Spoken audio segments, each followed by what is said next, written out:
Most people spend decades stacking up investments only to watch their heirs spend months untangling them just to access the cash. What if the most liquid asset in your entire estate wasn't a stock, a bond, or even a piece of real estate, but a piece of paper most people treat like a bill they resent paying? We're talking about life insurance as an estate liquidity engine. And before you roll your eyes and click away, just know that this case study involves more cash hitting an account faster than any brokerage liquidation most financial advisors have ever personally witnessed. The numbers and the irony are almost too good not to talk about. Here's the setup. Imagine someone who has spent 30+ years doing everything right, maxing accounts, diversifying across sectors, holding real estate, and reinvesting dividends like a disciplined, boring, beautiful machine. Then the estate settlement begins, and suddenly liquid starts to feel like a word that means something completely different when lawyers, courts, and tax authorities get involved. The problem isn't that the assets aren't valuable, they absolutely are. It's that value and access are two entirely different things. And most estate plans confuse the two. Think of it like owning a Ferrari. You can't get the keys to for 18 months while the estate sits in probate, accruing legal fees and family tension in equal measure. Investment accounts, even well-diversified ones, can face forced liquidation at the worst possible market moments, and capital gains taxes don't pause out of sympathy for your grief. Real estate, which so many people lean on as their legacy cornerstone, he can take anywhere from 90 days to several years to convert into spendable cash, and that's assuming the market cooperates and nobody contests the sale. Now here's where the case study gets interesting and maybe a little humbling for the investment first crowd. A single, well-structured, permanent life insurance policy, one that had been quietly compounding cash value for years, delivered a tax-free, probate-free lump sum to the beneficiary within days of the death claim being processed.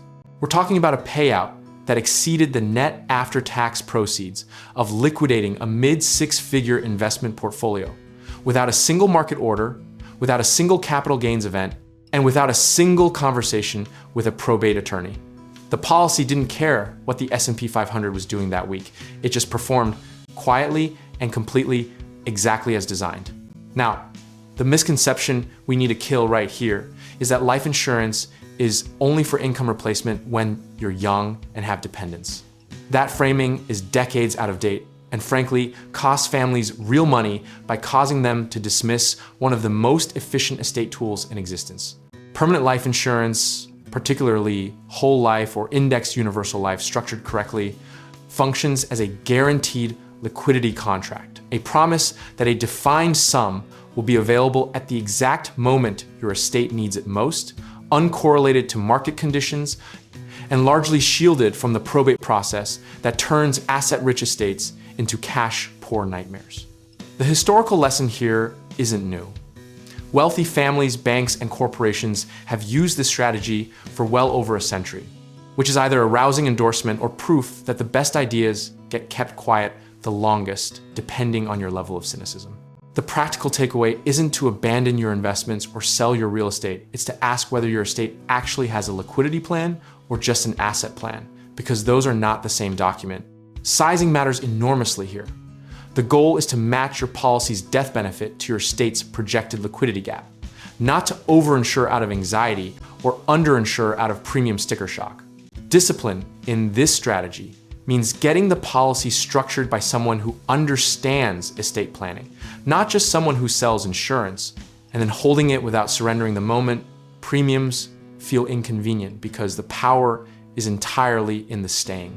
The irony, of course, is that the asset class most commonly skipped during wealth building conversations is the one that shows up first, performs best under pressure, and asks for nothing but consistency in return.